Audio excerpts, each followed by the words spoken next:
நல்ல உள்ளங்கள் இந்த சிம்ம லக்னக்காரர்கள். நல்ல உள்ளங்களுக்கு இருக்கிற பெரிய தொல்லையே என்னென்னா, யார் ஒருத்தவன் தப்பு பண்ணாலும் உடனே தட்டி கேட்கணும்னு ஆசை வரும். யாராவது ஒருத்தவன் நம்மளை தூக்கி எறிஞ்சிட்டான், யாராவது ஒருத்தன் துஷ்டமாக பேசிட்டானா அதை ஏற்றுக்கிற மனசு சிம்ம லக்னத்துக்கு வரவே வராது. சிம்ம லக்னக்காரர்களுக்கு ஏதாவது நொறுக்கு தீனி இருந்தால் போதும், தயிர் சாதம் இருந்தால் போதும். சிம்மம்னாலே சாப்பாடு பட்னி இருக்க முடியாது சிம்மத்தால்.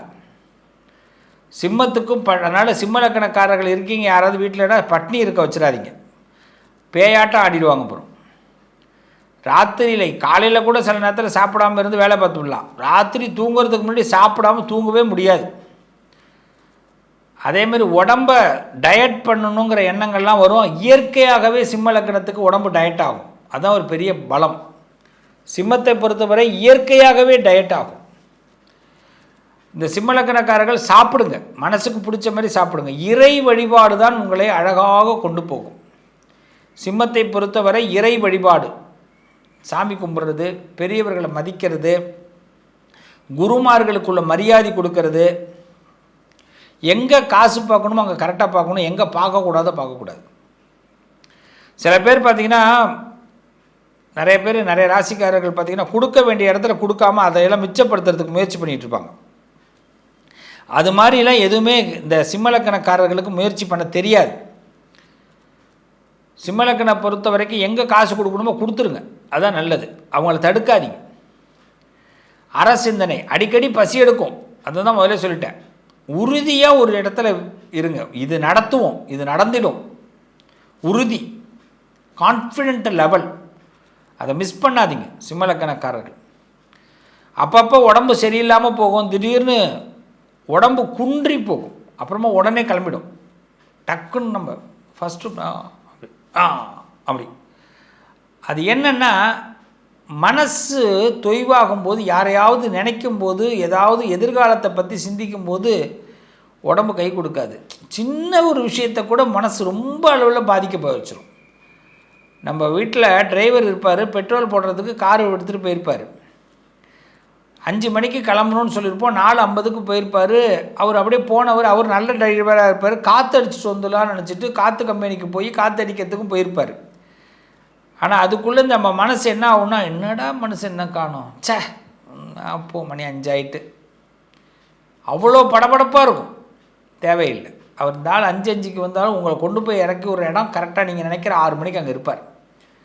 அப்போ கூலாகணும். அதுக்குள்ளே என்னென்னா கையெல்லாம் இப்படி எடுத்து இப்படி பண்ணிக்கிறதும், அதுக்குள்ளே வீட்டில் உள்ளவங்களை திட்டுறதும், கோபப்படுறதும். சில பேருக்கெல்லாம் பார்த்திங்கன்னா ஏசியிலே வேர்த்து ஊற்றிடும். சிம்ம லக்னக்காரர்களுக்கு சரியாக பிளான் போட்டு நடக்கலைன்னா அவ்வளோதான், வேர்த்தே ஊற்றிடும். அதனால் அவ்வளோ ஸ்ட்ரெஸ் ஆக வேண்டாம். செய்கிற தொழிலில் ரொம்ப ஆர்வமாக இருப்பீங்க, அதை யாரை பற்றி கவலைப்பட மாட்டீங்க. அவன் என்ன வேணாலும் சொல்லுவான், உனக்கு இது செட் ஆகாதுன்னு எவனாவது உங்கள்கிட்ட ஒன்று சொன்னான்னா அதை தைரியமாக செய்யுங்க. சிம்மத்தை பொறுத்தவரை உனக்கு இது செட் ஆகாது, நீ இதுக்கு உருப்பிட மாட்ட, இது உனக்கு வெற்றியாக உனக்கு கிடைக்காது, லைஃப் வேஸ்ட்டு அப்படின்னு சொன்னான்னா அதுதான் உங்களுக்கு சக்ஸஸ். எவன் உங்களை ஒன்று நடக்காதுன்னு சொல்கிறானோ அது நடக்கும். மாறி செய், தப்பு கிடையாது. அதுதான் உங்கள் பலம். 5 வயசு, 10 வயசு, 27 வயசு இந்த காலகட்டங்களில் காய்ச்சல் வரத்துக்கு வாய்ப்பு இருக்குது. 30 வயசில் ரொம்ப கவனமாக இருங்க. சில பேருக்கெல்லாம் பார்த்திங்கன்னா 30 நாள் பார்த்திங்கன்னா போட்டு தள்ளிடும், 1 மாதம் படுக்கையில் போட்டுரும். அதுவும் பார்த்திங்கன்னா திடீர்னு உடம்பு 46 வயசுக்கு பிறகு சுகர் சம்மந்தமாக, ரத்த சம்மந்தமாக போய் மாட்டிக்கும். சிம்மராசிக்காரர்களுக்கு 45 வயசு வருதோ இல்லையோ, ரத்தமும் சுகரும் ப்ராப்ளத்தை கொண்டு வந்துடும், ஆட்டோமேட்டிக்காக கொண்டு வரும். அதனால் பிளட்டு சர்க்குலேஷன், நிறைய பாவக்காய் சேர்த்துக்குங்க. பாவக்காய், கசப்பான பொருட்கள்லாம் நிறையா சேர்த்துங்க. ஆயில் ஃபுட்டு அவாய்ட் பண்ணிங்க. லக்னத்தை சுபகிரகங்கள் உங்களுக்கு பார்த்துருச்சுன்னா 80 வயசு வரைக்கும் நீங்கள் இருப்பீங்க. ஆயுள் பலம் நல்லா இருக்குது. ஆனால் சுபகிரகம் பார்க்கலைன்னா இந்த சிம்ம லக்னக்காரர்களுக்கு பொறுத்த வரைக்கும் சீக்கிரமாக ஒரு 56, 65 இதிலெல்லாம் கொஞ்சம் டேமேஜ் ஏற்பட வாய்ப்பு இருக்குது. கொஞ்சம் எச்சரிக்கையாக தான் இருக்கணும் அந்த காலத்தில். அதனால் சுபகிரகம் பார்க்கலைன்னா கவனமாக இருந்து இந்த ஜாதக ரீதியாக சில பரிகாரங்கள்லாம் பண்ணிக்கிங்க.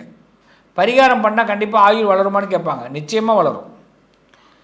பங்குனி மாதம், தேய்பிறை பிரதமை, அஸ்த நட்சத்திரம், இது மாதிரி நாட்களில் கொஞ்சம் கவனமாக இருங்க. தேய்பிறையில் வரக்கூடிய பிரதமை அன்னைக்கு கவனமாக இருங்க, உடம்புல தலை சுத்தல் ஏற்படும். அஸ்த நட்சத்திரத்தன்னைக்கு பார்த்திங்கன்னா தலை சுத்தல் ஏற்படும், உடம்பு கொஞ்சம் நோய்க்கு கொண்டு போகும். பங்குனி மாதம் பார்த்திங்கன்னா கொஞ்சம் கவனமாக இருங்க. இதெல்லாம் உங்களுக்கு இந்த சிம்ம லக்னக்காரர்களுக்கு ஒரு உடம்பு ரீதியாக கொஞ்சம் ஆட்டி கொடுக்கும். நிறைய சாப்பிடுங்க, சாப்பாட்டில் நல்ல சாப்பாடு எடுத்துங்க. உங்களுக்கே தெரியும் இந்த சாப்பாடு சாப்பிட்டா நமக்கு செட் ஆகாதுன்னு, அதை சாப்பிடாதீங்க. சிம்ம லக்னக்காரர்களை பொறுத்த வரைக்கும் வியாபாரத்தில் வியூகம் கட்ட முடியும், யாராலையும் முடியாத ஒரு சம்பாத்தியத்தை உங்களால் சம்பாதிக்க முடியும். ஆனால் நீங்கள் ஒரே ஒரு விஷயம், நீங்கள் ஓனராக இருக்கணும், இல்லைன்னா நீங்கள் மேனேஜ்மெண்ட்டாக இருக்கணும். நீங்கள் சொல்கிறத மற்றவங்க கேட்குற மாதிரி இருந்தால் உங்களுக்கு யோகம். இன்னொருத்தவங்க சொல்கிறத கேட்டு நீங்கள் ஒரு நாளும் ஒரு இடத்துல இருக்க முடியாது, வந்துடுவீங்க.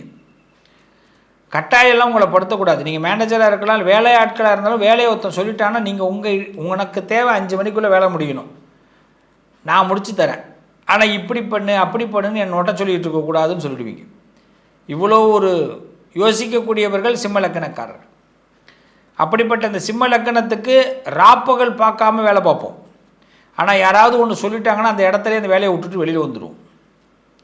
அதுமாதிரி எவ்வளோ பெரிய கஷ்டமாக இருந்தாலும் சரி, அடித்தட்டுக்கு கீழே போய் திரும்பி மேலே ஏறக்கூடியவர்கள். டவுன் ஆகிட்டோமேனு வருத்தம்லாம் வராது. நிறைய இடத்துல பொட்டி படுக்கையெல்லாம் தூக்கிட்டு போய் நிப்பாட்டிட்டு திருப்பி கிளம்பி போகிற ஆட்கள்லாம் சிம்ம லக்னத்தில் உண்டு.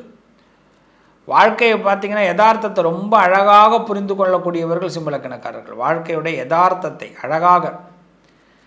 சிம்ம லக்னத்தை பொறுத்தவரை உடல் சம்பந்தமான விஷயத்தில் கவனமாக இருங்க.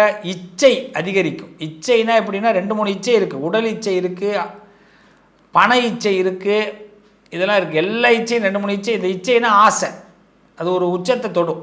அந்த ஆசை நம்மளை எந்த இடத்துக்கு கொண்டு போகுதுன்னே தெரியாது. அது மாதிரி விஷயத்தில் கொஞ்சம் கவனமாக இருக்குது. அதே மாதிரி நம்ம வீட்டில் ஒன்று நடக்கணும், ஒரு காரியம் நடக்கணும், நல்லது நடக்கணும்னா எவ்வளோ பெரிய பரிகாரத்தை எவ்வளோ பெரிய ரிஸ்கையும் எடுக்கிறதுக்கு தயாராக இருப்பீங்க. மலை பிரதேச கோயில்களுக்கு அடிக்கடி போயிட்டு வாங்க.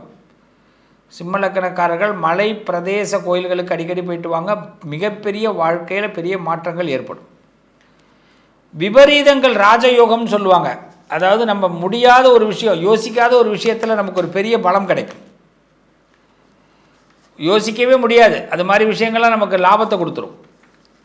இது மாதிரி காலங்கள் நமக்கு யோகத்தை கொடுக்கும். முக்கியமாக பார்த்திங்கன்னா எப்பெல்லாம் உங்களுக்கு மனசு சங்கடம் ஏற்படுதோ, நிறைய ஆறு, இந்த தண்ணி ஓடக்கூடிய பகுதியில், ஓடைகள் ஆறுன்னு சொல்லுவாங்க, குளம் சொல்லுவாங்க, தண்ணி நிறைய இருக்கிற இடங்களில் போய் ஒரு ஸ்நானம் குளியலை போட்டுவாங்க. ஏன்னா உங்கள் மனசு அப்படியே மாறும். உள்ளூர் போகும்போது குலதெய்வத்தை வழிபாடு பண்ணாமல் வராதிங்க. குலதெய்வம் உங்களுக்கு பெரிய ஹார்ட் வெற்றிலாம் உங்களுக்கு கொடுக்கும். அரசியல் சம்பந்தப்பட்டவர்கள், கலைத்துறை சம்பந்தப்பட்டவர்களுக்கு, சிம்மத்தில் இருப்பவர்களுக்கு கொஞ்சம் அவதி ஏற்படும். அதுக்கு பிறகு தான் சக்ஸஸ் ஏற்படும். ஒரு ப்ராப்ளம் ஏற்படும் போது உடனே பின்வாங்கிடாதீங்க. நம்மளுக்கு ஃபஸ்ட்டு ரெகக்னைசேஷன் பண்ண மாட்டாங்க, அங்கீகாரம் பண்ண மாட்டாங்க. நீங்கள் பண்ணுற முயற்சியை பார்த்துட்டு ஆண்டவனே என்ன பண்ணுவான், இதை விடலாம் ஒருத்தன் முயற்சி பண்ண முடியாது, அவனை உச்சத்தை கொண்டு போயான்னுவான். அது ஒரு கொஞ்சம் டைம் எடுக்கும். அதான் சிம்ம லக்னம். அந்த டைமுக்காக வெயிட் பண்ணுங்க. அவசரப்பட்டு நமக்கு இது செட் ஆகாதுன்னு எதுலேயும் விலகி வந்துடாதீங்க. ஏன்னா இந்த முடிவை அடிக்கடி சிம்ம லக்னம் மாற்றிப்பீங்க. ஒரு முடிவை எடுத்துகிட்டு திரும்பி இது நமக்கு செட் ஆகாது அப்படி நீங்களே பின்வாங்க கூடாது. சிம்ம லக்னக்காரர்கள் அதிகமாக வழிபாடு பண்ண வேண்டியது சமயபுரம் மாரியம்மன். குலதெய்வம் சமயபுரம் மாரியம்மன், சிவபெருமான், இவங்கள தான் நீங்கள் ரொம்ப நேர்த்தியாக இருக்கணும். குருமார்கள், சிம்மத்தை பொறுத்தவரை குரு வழிபாடு ரொம்ப நல்லது. யாராவது ஒரு குரு, நீங்கள் நம்ப மாட்டீங்க, நிறைய சிம்ம ராசிக்காரர்கள் என்னை கூப்பிடுவாங்க, நீங்கள் வாங்க எங்கள் வீட்டுக்கு வாங்கன்னுவாங்க. என்ன நம்ம சரி, ரொம்ப அவங்களே பணம் கொடுத்து அழைச்சின்னு போவாங்க. நமக்கே புரியாது. ஆனால் நமக்கு அவங்க செய்கிற ஒரு விஷயத்துக்கு பிறகு அவங்க சொல்கிற வார்த்தை, நான் ஒரு இடத்துல கேள்விப்பட்டேங்க, செஞ்சாங்க, நானும் செஞ்சேன், இப்போ நல்லா இருக்கேங்கன்னுவாங்க. இந்த குரு வழிபாடுங்கிறது அவங்க மனசுக்கு பிடிக்கும். ஒருத்தர் பார்த்திங்கன்னா +2 வாத்தியார், அந்த வாத்தியாரை அழைச்சின்னு போய் செஞ்சார். இதெல்லாம் நடக்குது, இந்த குருவுக்கு கொடுக்குற மரியாதை. அதனால் சிம்ம லக்னக்காரர்கள் குருவுக்கு மரியாதை கொடுக்கும்போது நிறைய மாற்றங்கள் ஏற்படுது. இது சும்மா வெளிப்படையே பண்ணக்கூடாது. எடுத்து போட்டு ஃபோட்டோ எடுத்து போடுறது, அந்த குருவும் வர குருவும் நான் ஒரு செல்ஃபி எடுத்துக்கிறேன்னு சொல்லக்கூடாது. அதுமாதிரி குரு தான் கூப்பிடணும். நீங்கள் ஒரு பெரிய பிரபலமாக இருக்கலாம், அவர் உங்களோட அவர் செல்ஃபி எடுத்துக்கக்கூடாது. அவர் எடுத்துக்கிறாருன்னா வெளியில் போடக்கூடாது.